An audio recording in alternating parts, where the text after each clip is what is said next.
السلام علیکم، میں ہوں عاصم نثار غیاسی۔ خیبر پختونخوا میں ہونے والے بار کونسل کے الیکشن میں حکمران جماعت پاکستان تحریک انصاف کو بہت بڑی شکست کا سامنا کرنا پڑا ہے، اور اس وجہ سے پارٹی کے اندر بہت چمگوئیاں ہو رہی ہیں، اور خود سیاسی لحاظ سے بھی پاکستان تحریک انصاف کے حوالے سے اب بہت ساری باتیں ہونے لگی ہیں کہ یہ کیا ہو رہا ہے، کیا تبدیلی ریورس ہونے والی ہے یا تبدیلی سرکار کو بدلتے موڈ کا اندازہ نہیں ہو پا رہا۔ یہ الیکشن بہت کئی لحاظ سے اہم تھے۔ اس ایک بڑی وجہ یہ ہوتی ہے کہ جو وکلاء برادری ہوتی ہے،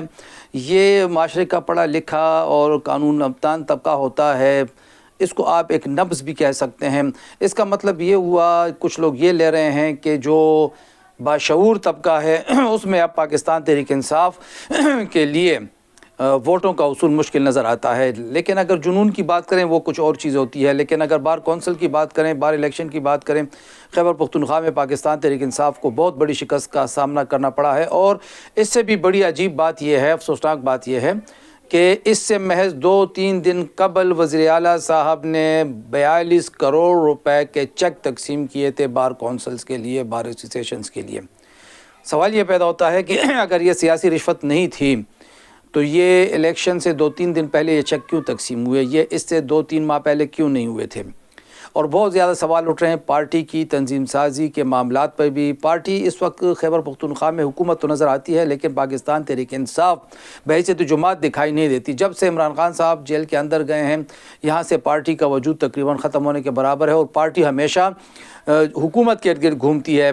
پہلے محمود خان کے ارد گرد گھوم رہی تھی جب وفاقی حکومت ان کی ختم ہوئی تھی، پھر علی امین گنڈاپور صاحب کے ارد گرد گھوم رہی تھی، اور اب سہیل آفریدی کے ارد گرد گھوم رہی ہے۔ پارٹی کے صوبائی صدر کی ایکٹیویٹیز نہ ہونے کے برابر ہوتی ہیں، پارٹی کی صوبائی تنظیم کا صوبائی حکومت پہ کنٹرول نہ ہونے کے برابر ہوتا ہے، پارٹی کی جو پارلیمانی پارٹی ہے،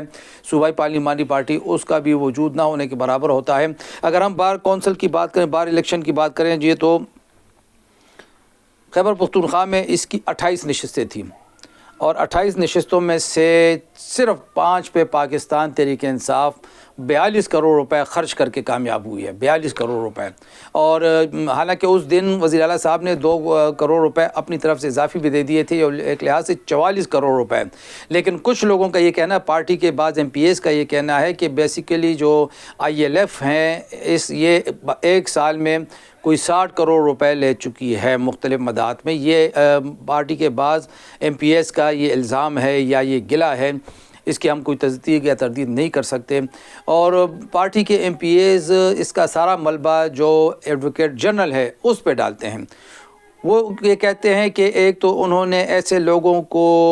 ایڈوکیٹ جنرل کے نیچے جتنے deputy advocate general, assistant advocate general ہوتے ہیں، یا لا آفیسرز ہوتے ہیں، یا جس طرح دوسرے لیگل افسر ہوتے ہیں، وہ سب ایسے لوگوں کو کیا گیا ہے کہ جن میں سے اکثریت کا پارٹی کے ساتھ کوئی لین دین نہیں، کوئی نام نشان ہی نہیں۔ سفارشی بنیاد پہ، تعلقات کی بنیاد پہ، چٹوں کی بنیاد پہ، پرچیوں کی بنیاد پہ لوگوں کو آگے کیا گیا ہے، جس کی وجہ سے پارٹی کے جو اصل لوگ ہیں، جو پارٹی کا اصل اسٹرینتھ ہے وکلاء میں بھی، وہ بھی ناراض ہے۔ تو وہ ایڈوکیٹ جنرل کو اس سلسلے میں مورد الزام ٹھہراتے ہیں، اور سلسلے میں یہ بھی بتایا جاتا ہے کہ پارلیمانی پارٹی میں اس حوالے سے کافی لدے ہو رہی ہے، اور جو ان کا پارلیمانی واٹس ایپ گروپ ہے اس میں بھی کافی جمگوئیاں شروع ہو چکی ہیں، بہت سی باتیں شروع ہو چکی ہیں۔ اگر الیکشن کے نتائج پہ نظر ڈالیں تو ہم ترتیب وار اگر آئیں، اے این پی فاتح ہے، معذرت چاہتا ہوں، عوامی نیشنل پارٹی فاتح ہے۔ 13 نشستیں، 28 میں سے 13 نشستیں اے این پی نے اپنے نام کی ہیں۔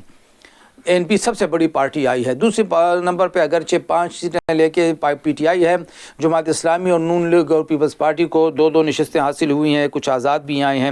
پشاور سے صوفیہ نورین پی ٹی آئی اور علی زمان پی ٹی آئی سے آئے ہیں۔ اگر باقی دیکھیں تو اے این پی سے جو لوگ آئے ہیں، یہاں سے پشاور سے 4 اے این پی سے ہیں اور 1 آزاد ہے۔ اے این پی سے رفیق احمد، فضل واحد، خضر حیات، بابر یوسف زئی، اور جو محمد سعید ہیں وہ آزاد ہیں۔ چارسدہ کی بات کریں تو فراز خان پی ٹی آئی،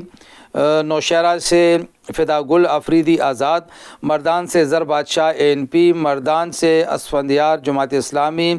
ثوابی سے مبشر شاہ اے این پی، بنیر بٹخیلہ کی 1 سیٹ سعید حکیم پیپلز پارٹی، سوات سے عنایت خان اے این پی، ایبٹ آباد محمد علی خان نون لیگ کی طرف ان کا رجحان کہتے ہیں کہ ایبٹ آباد سے شاہ فیصل ان کا رجحان کسی کی طرف فی الحال نہیں ہے، ہو سکتا ہے کہ یہ پی ٹی آئی کی طرف چلے جائیں، یا مانسہرہ سے وقاص رضا پی ٹی آئی، مانسہرہ سے وقار الملک جے یو آئی، ہری پور سے شاہد محمود اے این پی۔ یہ عجیب سی بات ہے کہ وہاں سے اے این پی آتی ہے۔ ڈیرہ اسماعیل خان سے Ahmad Ali A N P, Dera Ismail Khan سے Hashmat peoples party, Lakki Marwat Farooq Sabir P T I, Karak Ahmad Farooq Khattak A N P, Kohat Imad Azam A N P, Bannu Shah Hussain a N پی، چترال اکرام حسین جماعت اسلامی، دیر بالار پائیں باجوڑ کی جو سیٹ ہے مشترکہ وہ شاہ فیصل یوسفزئی اے این پی نے جیت لی ہے۔ یعنی اس وقت جو پارٹی کے اندر اس الیکشن کے حوالے سے بات ہو رہی ہے، بہت زیادہ غم غصے کا اظہار کیا جا رہا ہے، اور اس کو تنظیمی معاملات پر عدم توجہ کے آفٹر شاکس قرار دیا جا رہا ہے۔ کچھ لوگوں کا یہ کہنا ہے کہ اگر پارٹی نے اس وقت بھی تنظیم سازی پہ توجہ نہیں دی، تنظیمی معاملات کو اہمیت نہیں دی، تو جو بار کونسل میں بدترین شکست ہوئی ہے، جو بار کونسل میں اتنے تمام تر اقدامات کے باوجود شکست ہوئی ہے، یہی پیش خیمہ آگے چل کر بلدیاتی الیکشن میں اس کا آپ کو سایہ نظر آئے گا، اس کا عکس یا اس کے اثرات نظر آئیں گے۔ جنرل الیکشن کی بات نہیں، اس سے پہلے اگر بلدیاتی الیکشن ہوئے تو بہت سے لوگوں کا یہ خیال ہے کہ پاکستان تحریک انصاف کو بدترین شکست کا سامنا کرنا پڑے گا، جس طرح گزشتہ بلدیاتی الیکشن کے پہلے مرحلے میں کرنا پڑا تھا۔ اب دیکھتے ہیں کہ پاکستان تحریک انصاف اس شکست سے کوئی سبق لیتی ہے یا اسی طرح تنظیمی معاملات کو پیش پوش ڈالتے ہوئے آگے بھی اپنے لیے مشکلات پیدا کرنے کا خود ہی سبب بنتی ہے۔ خدا حافظ۔